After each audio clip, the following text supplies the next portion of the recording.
Welcome to this week's episode of Go Director Go. I'm Meredith Kahn. And I'm Emily Lindley. And this week we're going to talk to you all about pipeline development specific to chair and ELT recruitment. And before we get started, as you can see, we've upgraded a little bit. We have our own microphone. The other episodes of Go Director Go were such a hit, we figured we'd step our game up a little bit. Yeah, step it up a bit. Hopefully the sound quality will be a little bit better and the video quality will be a bit better. We'll see. We'll see. As you can see, too, we've changed our clothes. So we're spiffy. Did some laundry. Spiffy and ready to dig into this week's episode.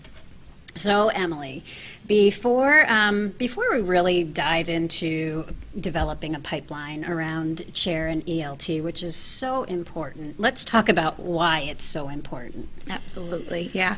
There's a lot of reasons why pipeline development is so important, and I think one of the main things we want to focus on is the fact that it's how we're setting ourselves up for success. It's how we're setting our campaigns up for success and ourselves up for success, especially the newer staff that are coming in across the affiliate. You know, what are you doing to make your campaign unique, make your campaign stepping off in the right direction, and similar to all of our other videos, you know, a lot of the times we do have to stumble, we do have to make those mistakes like Inspector Gadget before we can be successful and before we can take those mistakes and turn them into successes. And that's one of the things we want to focus on. And I'm pretty sure you have a fun challenge for everybody, Meredith. Yeah, as usual, stay tuned till the end and we will be unveiling a top secret challenge if you choose to accept that mission.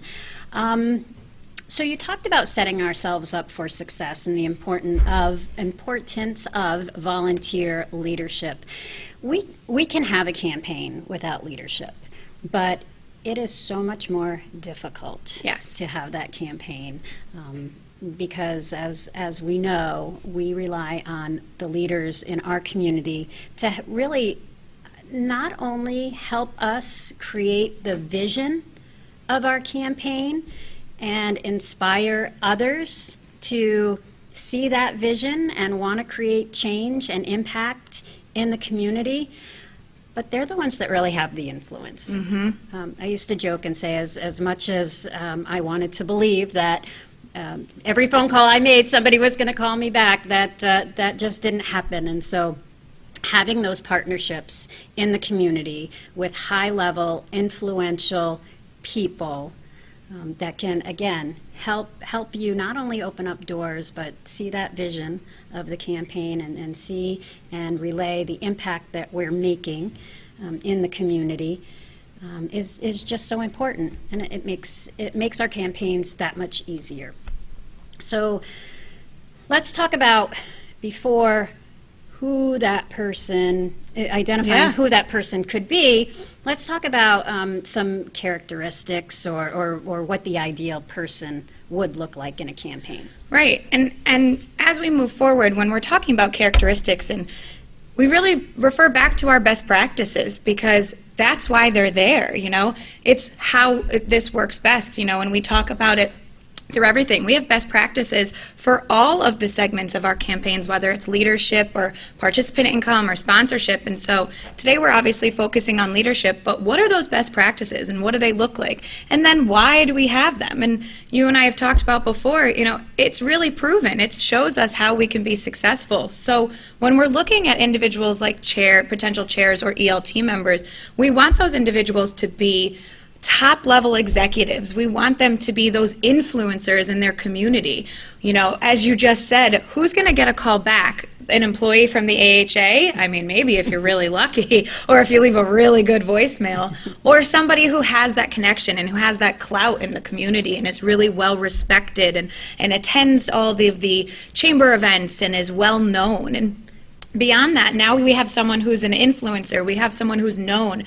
The other pieces of that are we need to make sure that they're not afraid to ask for those dollars. That's a big piece of the responsibility and the guidelines we look for when we're looking for a chair is somebody who's got that confidence to go out and ask for the money. And not only ask for the money, but the ability to lead by example. Absolutely. By giving the money. Giving at a best practice level, whether you're chair or ELT, both from the corporate side and the personal side. So those are all really great characteristics to look for. A couple other things that come to mind are people that are accessible. Yes. So we've all, well, maybe not all of us, but I know that I've experienced chairs that commit and then I never see them again. So we want to make sure that up front we're getting that commitment to regular touch points, meetings, face-to-face and or phone call, updates, and then, of course, attending executive leadership team meetings and helping to run those meetings Yes. with their peers. And it has a lot to do with making sure those expectations are talked about up front when you're first meeting with these chairs. And we don't need to dive down that path today, but it's a lot about going over your chair job description with them up front to say, you know, these are the expectations. This is what makes a successful chair. It's proven. We obviously have tons of successful chairs here in the Founders Affiliate. We're very, very lucky through a lot of our campaigns. But it's talking about those expectations, and the timepiece is a big one. You know, of course, we want them to have the capability of giving, both corporate and personal, and the ability to ask for money. But if we're not being upfront of, do you have the time to make this commitment, it can already set us up to, you know, be a little bit in that back seat. Absolutely. And we have a great document that was shared to us by, was it the Boston team with the time commitment, the 24-hour Yes, time the 24 commitment hours. that Shout out breaks to it up. Ann Holden. And we will, with her permission, share that because it's a really great document that helps really frame out the year-long commitment, yeah. and what that looks like from month to month. And I love the fact that you had said, you know, those conversations need to happen up front. So a potential chair or ELT member knows what that commitment is, because I've been in situations where I've heard a volunteer make the ask and say, you don't have to do anything. The AHA will do everything for you. You just have to be the face. And so We've we all want to been make there. sure that we are, and again, I don't want to go down that path either, but we need to be really good coaches to our volunteers if we are asking them for help opening doors. Yes. So before we even get to that point where we're able to have this conversation of time expectation and guidelines and job descriptions, how do we find this person? Yeah. How do we go about finding our potential chairs or potential ELT members? You know, what are some of the ways that we're making our pipelines? That's what we want to focus on today. So do you have a pipeline, and how are we constantly building that and growing it? And are we referencing back to it? I know that there's a lot of questions out there of how do we utilize our pipelines. So let's talk a little bit about how to build out your pipeline. yeah, and I think it's important to differentiate, you know, a true working pipeline and a wish list. Yes. So I think a lot of us have those top three, Amanda Haggerty calls them unicorns. Yes. That we would love to help lead our campaigns. And so it might be the top level executive or CEO or president of the major hospital system that's in Yes. your area, or That's a great one. or the largest corporation in your area, the CEO, and that we've been trying to get in front of, we've been trying to connect the dots with, but it's just we're on a hamster wheel here. So how do we add more? So not ignoring those unicorns and keeping them on the radar, but how do we add more prospects to that list? And Emily and I are going to just kind of fire out a bunch of different resources that you can use Yes. in almost every community to build out your pipeline. So The first one that I would love to touch on or talk about would be our 40 under 40 and those local lists, things like that, especially, and I bring up 40 under 40 for a specific reason. It's those individuals often are striving for some sort of leadership opportunity within their company or within the community. You know, they've just been nominated and awarded this wonderful prestige of being an innovator in their community or being a leader in their community, and it often will give them the opportunity to expand on that, and they're hungry and they're eager for that. I've seen a lot of success with the 40 under 40 local lists and things like that. So again, every community pretty much has them. I know some we were joking before, some markets may have the 30 under 30 and the 50 under 50. Or 50 over 50. So, looking at those lists and really thinking of why that individual would want to be involved, but also, is there a bigger opportunity there? Is there something we can negotiate with them as far as looking at those lists and who could be a potential future big fish that we would be wanting 10 years from now, 5 years from now? Yep, absolutely. And we can talk later down the line about how we get in touch with those, because Yes. there's some really creative ideas on how to capture these people's attention. But right now we're really just focused on building out that list. So 40 under 40, another resource that comes to mind is the local chamber. So, and that we can use a couple different ways. Do you know your local chamber's president? Have you sat down with them? Have you talked about what your campaign looks like, whether you're working on a social event or a heart walk or any of the other events that we have in our wheelhouse? But your chamber president knows the up-and-comers. Mm-hmm. They know the people that want to be involved in the community, and they can be a really great resource and conduit to a future volunteer. Yes, helping make those connections. Mm-hmm. Continuing on with some of the tools that we have, as far as now it goes into your hands. We need to be researchers. So who are the major organizations in your area that might have a board of directors, and who are those people that serve on the board? What are the other charities in your area? Do you have a United Way, American Cancer Society, any of the other big charities that have top-level volunteers or a board of directors? So do we know who all those key players are in the community? And are we reaching out? Are we researching them? Especially, we've talked about if you have a new company come on board, if we don't necessarily have a leader or a pipeline or a prospect or a wish list, individual from this new company, could we look at who's on their board, beyond just outside that company, looking at that. Another great one is, really looking at the state of the state and the world we live in today and utilizing social media. Who are those influencers that are on Instagram and on Twitter and on LinkedIn? Who's sharing constantly on LinkedIn? And it's also a great way to potentially find out if you do have a prospective person or a wish list, a person on your wish list, are we looking at them on LinkedIn and looking at what they're passionate about or what they're sharing and things like that? It can only help open that door later down the road when we're ready to make that outreach. Absolutely. And let's not forget one of our most important resources out there, and that's our volunteers. Yes. So who are your best friends? Who are those people that you can go to, make a phone call to, and get a phone call back,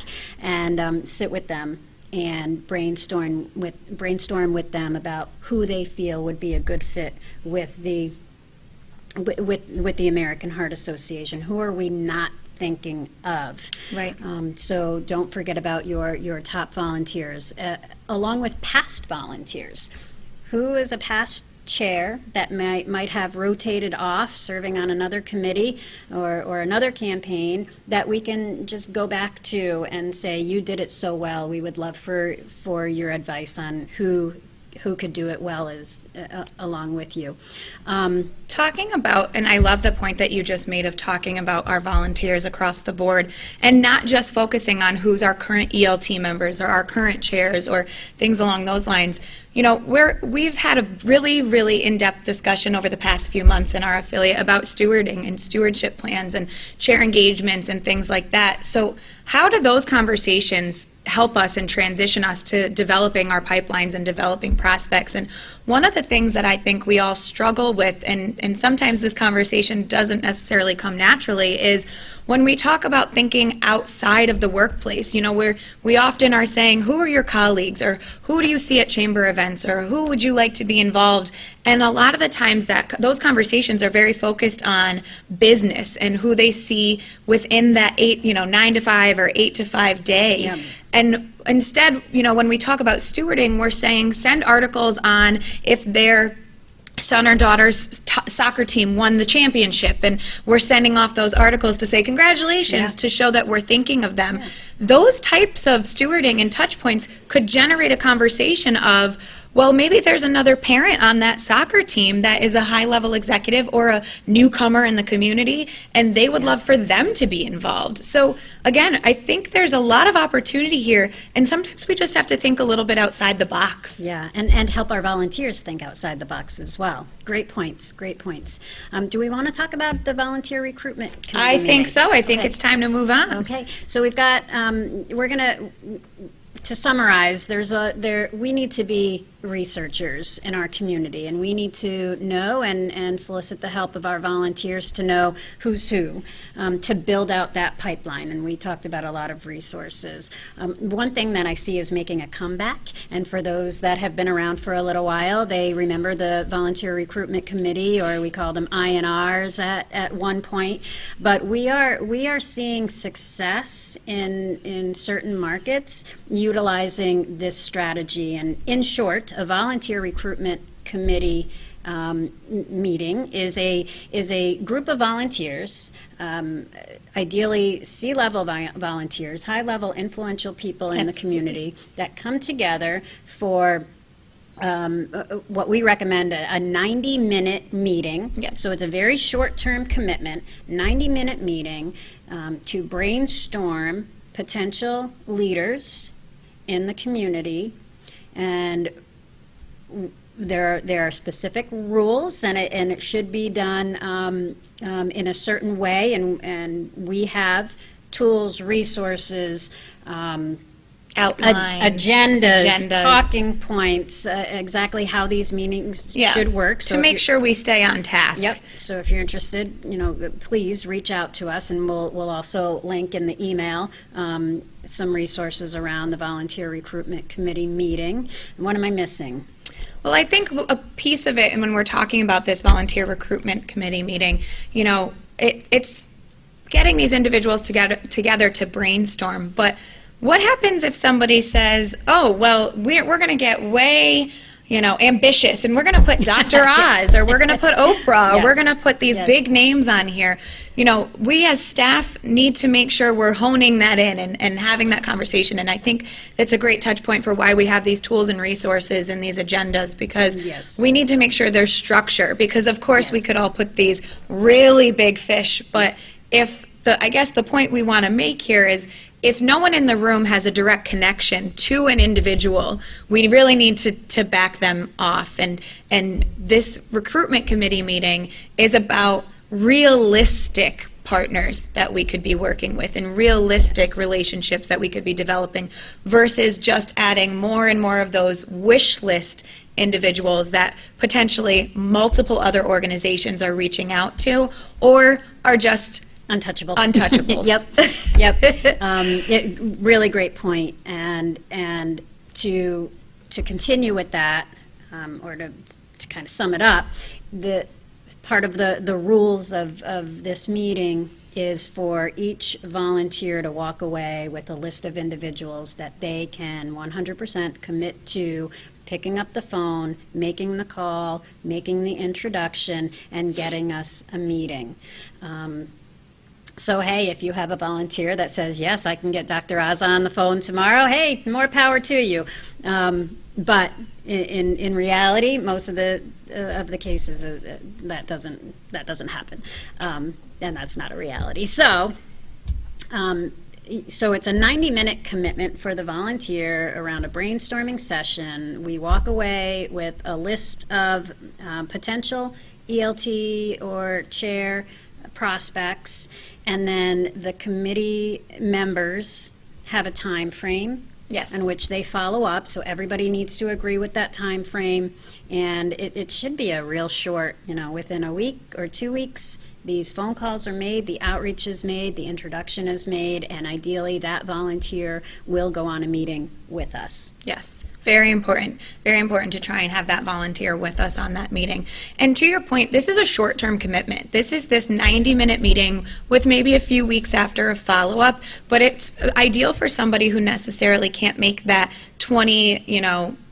4-hour commitment or 12-month commitment to be on the ELT just yet. Ideally, we would get them on, in the coming years, but it's a great stepping stone for some individuals that at this time, for whatever the reason might be, they just can't make that full-time commitment. Right. But it's a great way to keep our foot in the door. Yep, absolutely. And going back to my scenario of who are your past chairs or past ELT members that you can brainstorm with, maybe they would love to host a volunteer recruitment committee. Love that. And so it is a short-term commitment, but it keeps their kind of hands in the pot. In the pot. Thank you. So, is there anything else in this area that we need to sum up? Again, we've got outlines, agendas, rules. Well, I think going along that resource route, we've got tons of resources when we talk about the Volunteer Recruitment Committee. And you're going to talk about BPP, aren't you? I am going to talk about BPP. So it's gonna come full circle for everybody now. So BPP, Building Powerful Partnerships, we utilize this in our daily lives, and sometimes we may not even notice we're using it, but it's one of those things that we have all of these resources that are available specifically for this pipeline development and prospecting. A few just to name, and I'm sure they'll pop up on the screen now, is our prospecting guide, our partner prioritization tool, and ironically, all the things we talked about before of where are we going to find these prospects with the chambers and the 40 under 40s and the boards. There's PPP tools to help us kind of think outside the box and where we're looking for these prospects. So I really highly encourage all of us to look at these BPP tools. They'll be in the link when we send out this video, but look at these and utilize them to build your pipeline. Yeah. And then the even better part, which will be a whole separate conversation, is we have tools that will help prep you when you get this meeting on the books. Yeah. So they're designed to help you really identify that partner. And specifically, my favorite is the partner prioritization tool, because now that, we've added, let's say we've added 10 people to our pipeline, that's a great starting point.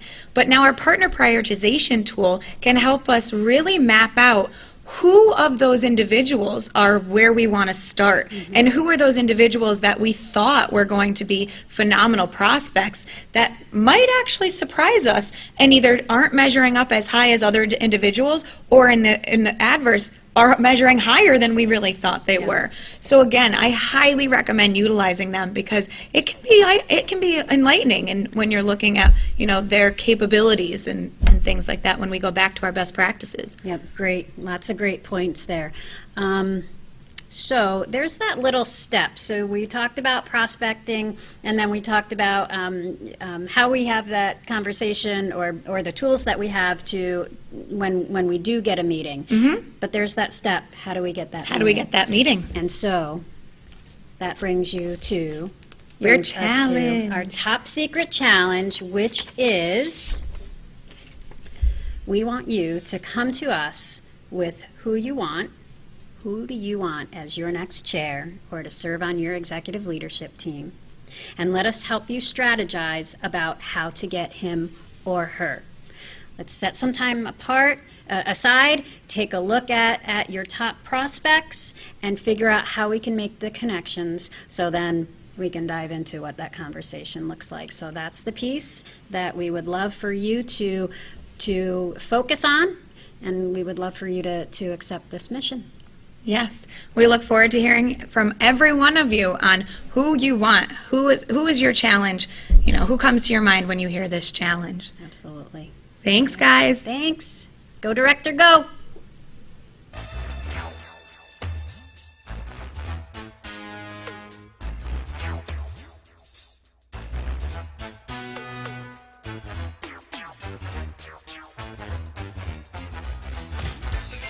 Inspector Gadget.